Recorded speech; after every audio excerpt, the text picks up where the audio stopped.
بسم اللہ الرحمن الرحیم۔ آج یہ سوشل میڈیا پر خبر سنی ہے کہ جنرل عاصم منیر صاحب پاکستان آرمی کے نئے چیف سلیکٹ ہو گئے ہیں یا ان کو منتخب کر دیا گیا ہے، اور قوم کو ان سے بڑی توقعات ہیں، امیدیں ہیں۔ اور اس سے پہلے جو جن حالات سے ملک گزر رہا ہے، یہ کافی مشکل دور میں ان کو پاک آرمی کی کمانڈ ملی ہے، تو ہر ایک اپنے انداز سے ان سے گفتگو کرے گا، مبارکباد دے رہے ہیں لوگ ان کو۔ تو میں بھی بحیثیت آرمی افسر اپنی کچھ باتیں ان کی گوش گزار کر رہا ہوں۔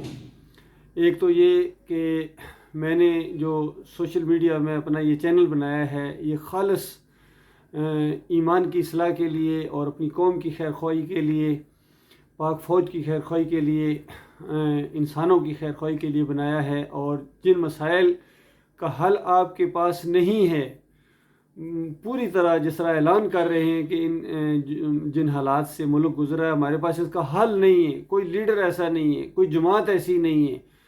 افسوس کی بات ہے، ایسی باتیں سننی پڑ رہی ہیں، جبکہ حل موجود ہے اور بڑا سمپل حل ہے۔ اور اب تو یہ بھی اچھی بات ہے کہ ہمارے جو آرمی چیف آئے ہیں، یہ پہلے حافظ قرآن آرمی چیف ہوں گے، تو لہٰذا پہلے حافظ قرآن کے سامنے ایک پہلا کیس آ رہا ہے جو قرآن ہی کو پیش کرنے کی وجہ سے یا قرآن ہی کی دعوت کی وجہ سے میرے ساتھ معاملہ پیش آیا۔ شاید ہی کوئی ایسا آرمی چیف ہو جس کو میں نے اپلیکیشن نہ دی ہو کہ آج سے 37 سال پہلے 7 پنجاب ریجمنٹ کے اندر یہ کیا واقعہ پیش آ گیا تھا کہ ارشد کرملائی، میرے والد صاحب کا نام کرملائی ہے، میرا نام ارشد ہے، اور میرے علاوہ 2 اور سپاہی ملک جان اور لانس نائک عصمت اللہ کو 7 پنجاب ریجمنٹ سے کیوں نکالا گیا تھا؟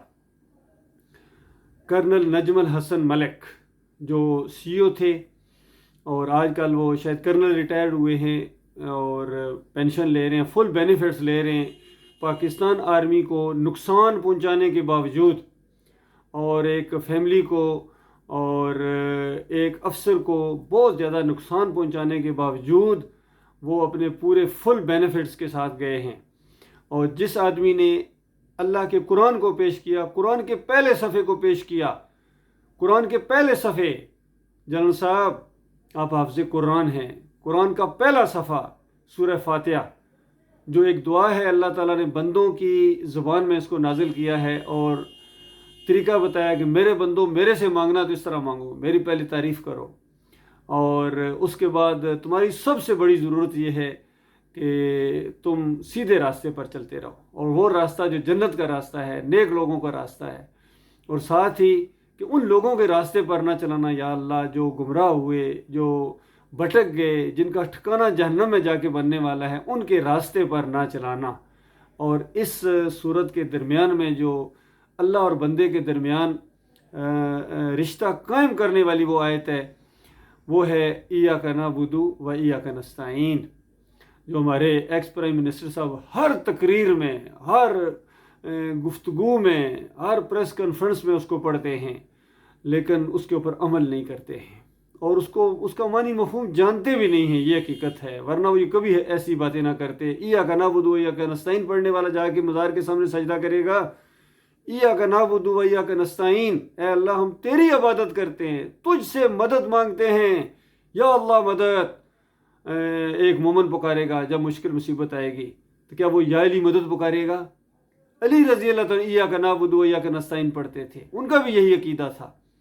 تو جب یہ بات میں نے اپنی یونٹ میں 7 پنجاب ریجمنٹ میں کہی، جو مارننگ پریڈ کے اندر، پی ٹی پریڈ میں جب دم دم علی علی نعرہ حیدری لگاتے تھے، تو مجھے یہ عجیب لگتا تھا، یہ میرے دل کے اندر یہ پوری طرح محسوس ہوتا تھا کہ یہ قرآن کا انکار ہے، قرآن کے پہلے صفحے کا انکار ہے، نبی علیہ السلام کی ساری دعوت کا، پوری زندگی کا انکار ہے، صحابہ کرام کی پوری زندگیوں کا انکار ہے۔ تو اس طریقے سے ہم اللہ تعالیٰ کی قرآن کو جھٹلانے کے بعد، انکار کرنے کے بعد کامیابی ملے گی کہ ہم نعرہ حیدری یا علی مدد لگا کے جب جنگ میں جائیں گے، مارے جائیں گے، تو شہید ہوں گے، تو یہ باتیں جب سامنے آئیں اور پوری طرح بات کھل گئی، تو پھر کرنل نجم الحسن ملک نے ہم تینوں کے خلاف یہ کیس بنایا، ان کو اپنے طور پر نکال دیا۔ بہرحال ان کو کچھ بینیفٹ تو مل گیا، لیکن مجھے تو وہ نہیں نکال سکتے تھے، میرے خلاف انہوں نے بلکہ منہ پر ہاتھ پھیر کے انہوں نے کہا تھا کہ میں دیکھوں گا تم کس طرح آرمی میں رہو گے۔ تو انہوں نے اس کو پرسنل لینے کے بعد اس کے کنٹیکٹس تھے آپس میں، اور پھر زبردستی جس طرح بندے کو میڈیکل کیس بنایا جاتا ہے، جھوٹ بول کے سی ایم ایچ لے گئے، اور وہاں جا کے جس طریقے سے انہوں نے وہاں اپنے کنٹیکٹس کے لیے ایڈمٹ کروا دیا۔ یہ ساری آپ انویسٹیگیٹ کریں کہ یہ واقعہ پیش آیا ہے یا نہیں پیش آیا۔ ابھی تو وہ جے سی اوز، ابھی تو وہ اور کتنے جوان اور آفیسر زندہ ہیں ہماری یونٹ کے، وہاں مختلف جگہوں پر ہوں گے، آپ کے لیے تو کوئی مسئلہ نہیں ہے، آپ کے ایک اشارے کے اوپر سارے وہاں جی ایچ کیو میں آ سکتے ہیں، آپ اس کی انکوائری کرائیں۔ اور پوری طرح یہ کیس ہے، خالص ایمان کا کیس ہے، توحید کا کیس ہے، قرآن کا کیس ہے۔ تو اگر یہ بھی آپ نہیں حل کریں گے، یہ بھی آپ نہیں سنیں گے، تو اس کے بعد خود سوچئے آخر مرنا ہے، مرنا بھی ہے اور دنیا میں یہ رینک بھی چھوڑنا ہے۔ باجوہ صاحب دیکھنی کتنی قمر باجوہ صاحب، ان کو بھی میں نے اپلیکیشنیں بھیجی، لیکن ان کے کان پر جوں تک نہیں رینگی ہے۔ اور ایکسٹینشن لے لو، کتنی ایکسٹینشنیں لیں گے؟ ابھی تو ایک ایکسٹینشن لی ہے، 6 سال پورے کیے ہیں، ایک اور لے لیتے 9 سال پورے کر لیتے، ایک اور لے لیتے 12 سال پورے کر لیتے، ایک اور کر لیتے، لے لیتے 15 سال پورے کر لیتے، پھر آخر پھر کرسی چھوڑنی۔ اسی طرح زندگی کا بھی معاملہ ہے، مہینے سال کے اندر تبدیل ہوتے ہیں، اور سال کے بعد کتنے سال اور جیو گے؟ 50 سال، 60 سال، 70 سال کے تو میرے خیال میں ہوں گے باجوہ صاحب، یا اس کے قریب قریب 60 سال کا تو اب میں ہونے والا ہوں۔ 37 سال پہلے کا یہ کیس ہے، اور آپ پورا ریکارڈ چیک کریں، یہ نہیں کہ میں اب آپ کو بتا رہا ہوں اور آپ کہ اب آپ یہ مجھے بتا رہے ہیں، پہلے کیوں نہیں بتایا؟ جنرل ضیاء سے میں شروع ہوا تھا، ضیاء الحق صاحب سے۔ کوئی آرمی چیف ایسا نہیں جن کو میں نے اپلیکیشن نہ دی ہو، پوری فائل موجود ہے آپ کے ریکارڈ کے اندر۔ اور اسی طرح ہر صدر جو بھی آتے رہے ہیں، تو میرا یہ بھی ذہن ہوتا تھا کہ ٹھیک ہے، انہوں نے، مجھے پتہ ہے یہ ان کے دلوں کے اندر اللہ کا کوئی وقار نہیں ہے، اللہ کی کوئی عزت نہیں ہے، لیکن پھر بھی میں دیتا رہا ہوں کہ ایک تو دعوت پہنچے گی، زیادہ میرا مقصد دعوت پہنچانا ہوتا تھا کہ یہ واقعہ پیش آیا ہے، ایمان عقیدہ یہ ہونا چاہیے، شرک یہ ہے، اس کی وجہ سے تمہاری دنیا میں بھی ذلت اور خواری ہوگی، کوئی حیثیت نہیں۔ دیکھیے ملک کہاں پہنچ چکا ہے، کتنی زبردست فوج ہمارے پاس موجود ہے، ایٹم بم ہمارے پاس موجود ہے، اور میزائل ٹیکنالوجی جو بہت زیادہ چیز ہوتی ہے وہ بھی، اب ڈرون کی ٹیکنالوجی، یوتھ ہمارے ساتھ کتنی، ہمارے پاس کتنی زبردست یوتھ موجود ہے، کتنا زرعی خطہ ہمیں اللہ تعالیٰ نے دیا ہے، لیکن اس کے بعد معیشت کہاں پہنچ رہی ہے اندازہ نہیں۔ زرعی ملک ہو، یہی پڑھتے رہے اپنی کتابیں، یہ پاکستان ایک زرعی ملک ہے، زرعی ملک والا گندم منگوا رہا ہے، وہ یہ چیزیں منگوا رہے ہیں، یہ ساری چیزیں پریشان ہیں، معیشت کمزور ہے، ڈوب رہی ہے۔ کیوں ڈوب رہی ہے؟ کرپشن کی وجہ سے، اور اس بیڈ گورننس کی وجہ سے، اور اس جمہوریت کی وجہ سے، اور ابھی بھی اسی کو پالش کرتے ہیں۔ یہ بت ہے، یہ بت ہے، اللہ کا انکار ہے، کلمے کا انکار ہے، قرآن کا انکار ہے، جمہوریت کا سسٹم۔ تو کب آؤ گے اسلام کی طرف، ایمان کی طرف کب آؤ گے؟ اور اب حافظ قرآن بھی اگر نہیں آئیں گے تو پھر کوئی نہیں آ سکتا ہے، اللہ ماشاء اللہ چاہے تو جس کے ذریعے اللہ تعالیٰ اپنا کام لے لے، اللہ تعالیٰ لے گا اپنا کام۔ اس پاکستان نے پاکستان بننا ہی بننا ہے، یقین کیجئے۔ یہ کھوکھلے نعروں سے یہ جمہوریت کے ذریعے کبھی پاکستان نہیں بنے گا۔ جمہوریت بذات خود ایک گند ہے، تو پاکستان کیسے بنے گا؟ پاک سر زمین کیسی ہوگی؟ زمین کو پاک کیسے کیا جائے گا؟ شرک سے، کفر سے، اللہ کی نافرمانی سے، قرآن کے انکار سے کس طرح اس کو پاک کیا جائے گا؟ تو یہ اس طریقے سے تو نہیں ہو سکتا ہے۔ شیطانی سسٹم کے بعد آپ سمجھتے ہیں مدینہ ریاست بن جائے گی؟ یہ نہیں ہو سکتا ہے۔ تو بہرحال اللہ نے آپ کو موقع دیا ہے، اب آپ کی باری ہے اس کیس کے حوالے سے بھی، اور اوورال پاکستان کی جو بھی ایک فوج ہے اس کے ایک کمانڈر کی حیثیت سے بھی، ایک جرنیل کی حیثیت سے۔ باقی یہ میڈل لگانے سے کچھ نہیں ہوتا، اتنے میں حیران رہا تھا جنرل باجوہ صاحب کے میڈل گننے سے، ان کی لسٹ ختم نہیں ہو رہی ہے، لیکن اوورال دیکھا جائے تو بتائیے کیا کرنا میں، کون سا علاقہ فتح کیا ہے؟ کیا بنگلہ دیش واپس لیا ہے؟ وہ بھی نہیں لے سکے۔ کشمیر کا مسئلہ حل کیا ہے؟ وہ بھی نہیں کر پائے ہیں۔ تو کیا کرو گے میڈلوں کو اٹھا کے؟ 17 سالہ نوجوان آیا تھا بغیر میڈل کے، 17 سالہ نوجوان آیا تھا محمد بن قاسم، پوری تاریخ بدلی کر دی اس نے، زمین کے نقشے بدلی کر دیے اس نے۔ تو یہ مومنوں کے ذریعے، مخلص مومنوں کے ذریعے، مخلص جرنیلوں کے ذریعے جب یہ معاملہ آگے بڑھے گا، تب تبدیلی آئے گی، تب خیر آئے گی، تب ملک کی معیشت جو ہے بالکل بحال ہو جائے۔ آپ کے قرضے چٹکیوں میں حل نہ ہو گئے تو مجھے کہنا کیونکہ میں قرآن کے علم کو جانتا ہوں، ایمان کو جانتا ہوں۔ اللہ فرمائے وَأَنْتُمُ الْأَعْلَوْنَ إِن كُنتُم مُؤْمِنِينَ، تم سربلند رہو گے اگر تم مومن بن جاؤ۔ تو بتائیے کہ اللہ کا وعدہ جھوٹا ہے؟ اور کہیں مالک فرماتا ہے سورہ نور کے اندر کہ اللہ تعالیٰ مومنوں، مخلص مومنوں کے ساتھ اللہ نے وعدہ خلافت کیا ہے، جس طرح پہلے لوگوں کے ساتھ ہوتا رہا ہے۔ اور یہ ہے کہ یعبدوننی ولا یشرکون بی شیئا، یہ ہے مطالبہ کہ میری بندگی کرو گے، میرے ساتھ شرک نہیں کرو گے، تب ہمیں تمہیں اقتدار بخشیں گے، ہم تمہیں خلافت عطا فرمائیں گے، ہم تمہیں اعلیٰ کریں گے، ہم تمہیں دوسروں کے اوپر حکم بنائیں گے، سب تمہارے محکوم ہوں گے، جزیہ دے کر زندگی بسر کریں گے۔ تو یہ سارے جھوٹے وعدے تھے نعوذ باللہ۔ صحابہ کرام کے ساتھ یہ وعدے پورے ہوئے ہیں، کیوں؟ وہ مومن تھے، وہ مخلص تھے۔ اپنے سلیبس کے اندر lieutenant to captain promotion exam میں بس سورڈ آف اللہ پڑھائی جاتی، خالد بن ولید، یہ وہ کوئی ایک جرنیل مجھے بتا دو جو خالد بن ولید والا عقیدہ رکھتا ہو، کوئی ایک بتا دیں، کوئی ایک بریگیڈیئر بتا دیں، کوئی ایک کرنل بتا دیں جو اس انداز سے سوچ رکھتا ہو۔ کوئی نہیں ہے۔ صرف کمپنیوں کے نام رکھنے یا ٹینکوں کے نام رکھنے سے وہ چیز حاصل نہیں ہوگی، وہ عزت حاصل نہیں ہوگی۔ میرے پیارے بھائیوں، میرے فوجی جوانوں، میرے پاکستانیوں، میرے مسلمان بھائیوں، ایمان کی بازی کھیلنی ہے، آپ نے آگے بڑھنا ہے، ایمان کو اختیار کرنا ہی کرنا ہے، یہ کوئی آپشنل چیز نہیں ہے۔ بات مانو گے اپنا بھلا کرو گے، نہیں مانو گے تو اس کے بعد اللہ بے نیاز ذات ہے، جہاں لاکھوں کروڑوں اربوں خربوں جہنم کے آقا ایندھن بن چکے ہیں، جہنم منہ کھولے انتظار میں بیٹھی ہوئی ہے۔ یقین کیجیے کہ یہ لہٰذا یہ ایمان کی بات ہے، یہ ہے لا الہ الا اللہ محمد رسول اللہ، کہ اللہ کے علاوہ کوئی الہ نہیں، کوئی معبود نہیں ہے۔ یہ کلمہ واقعی بندے کو دلیر کرتا ہے، یہ کلمہ جو ہے ایک انقلاب برپا کر دیتا ہے، اور ڈر ختم ہو جاتا ہے، خوف ختم ہو جاتا ہے، پھر آپ اللہ کے علاوہ کسی اور کے سامنے نہیں جھکتے ہیں۔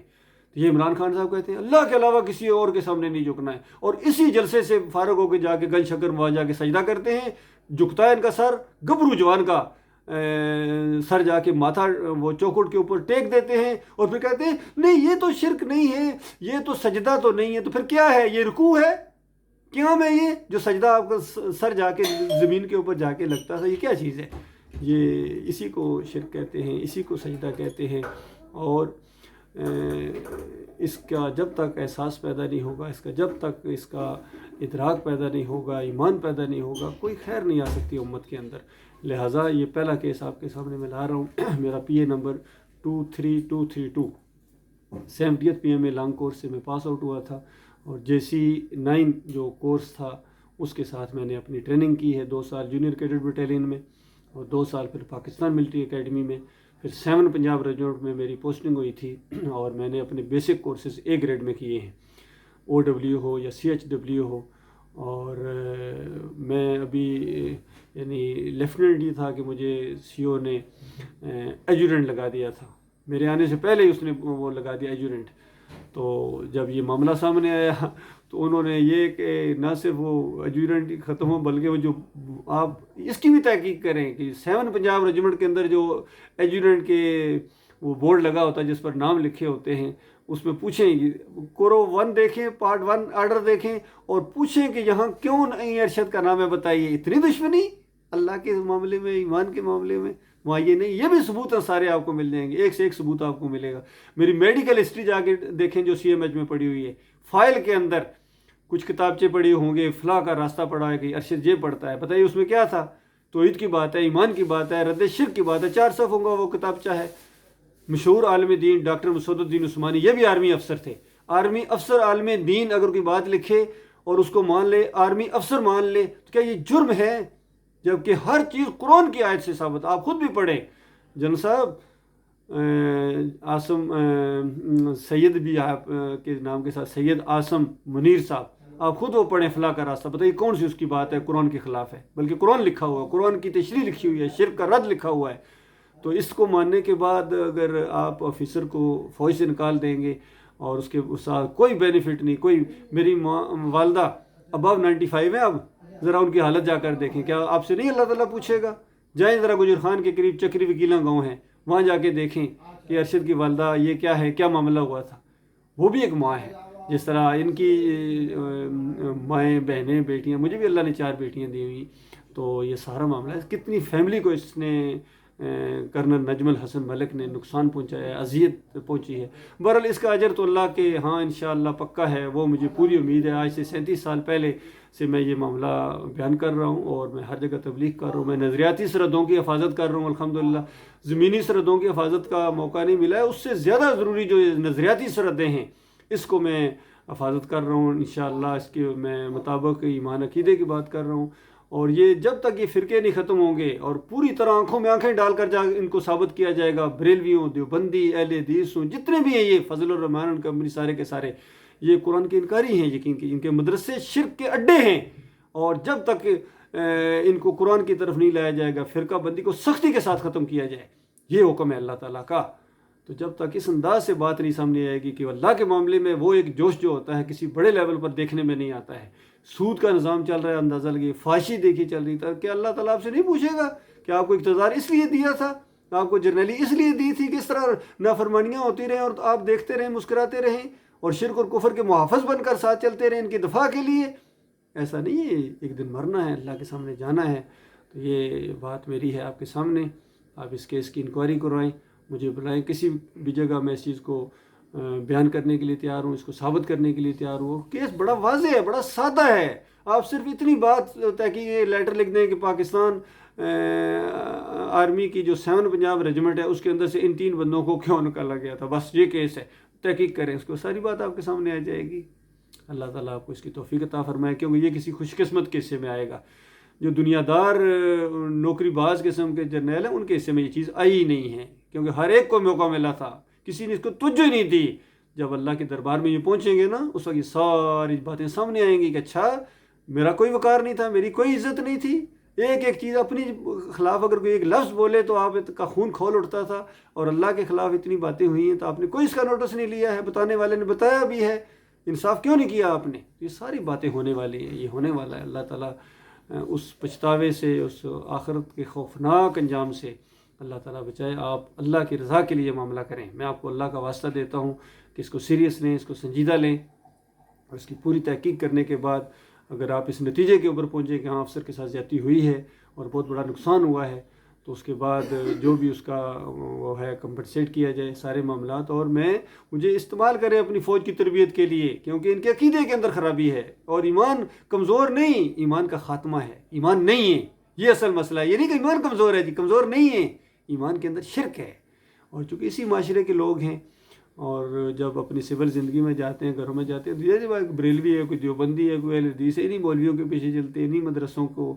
وہ چندے دیتے ہیں، تو ظاہری بات ہے ان کو وہ ایمان عقیدہ تو نہیں ہے جو ایک مومن کا ہونا چاہیے۔ بہرحال اگر اس فوج کے اندر بھی کوئی مومن ہے، مخلص مومن ہے، جن کا کسی فرقے سے کوئی تعلق نہیں ہے، تو اللہ تعالیٰ قدر کرنے والا ہے ان کی، اور وہی اللہ کے راستے کے شہید ہیں۔ جب کبھی شہید ہوں گے یاد رکھیے، بہت بڑا فراڈ دیا جاتا ہے کہ ایمان عقیدے کی بات نہیں کی جاتی، اور جو بھی مر جائے بس جی وردی پہنے وہ مر گئی تھی، شہید ہو گئے جی۔ تارا سنگھ بھی شہید ہوگا کیا بتائیے؟ افسر بن گیا ہے، کیسے پاکستان آرمی کا افسر بنا ہے؟ یہ نہیں ہونا چاہیے تھا۔ وہ کبھی جو جوانوں کے اندر اس یونٹ کا کیا حال ہوگا جس کا کمانڈنگ افسر تارا سنگھ ہوگا، بتائیے کہاں گیا وہ نظریہ پاکستان، کہاں گیا پاکستان زمین شاد بات؟ نہیں، ایسا نہیں ہے، سوچیں ان چیزوں کو، غور کریں گے تو بات سمجھ میں آئے گی۔ اللہ کا وقار ہونا چاہیے، اللہ کی عزت ہونی چاہیے، اور باقی مینارٹیز ہیں ان کا خیال رکھیں گے ہم، یہ نہیں کہ ان کو اپنے سروں کے اوپر بٹھا دیں گے اور اس کے بعد ان کے حوالے کر دیں گے اپنا پورا سسٹم، اپنی فوج، اپنی کمانڈ۔ ایسا نہیں ہو سکتا ہے۔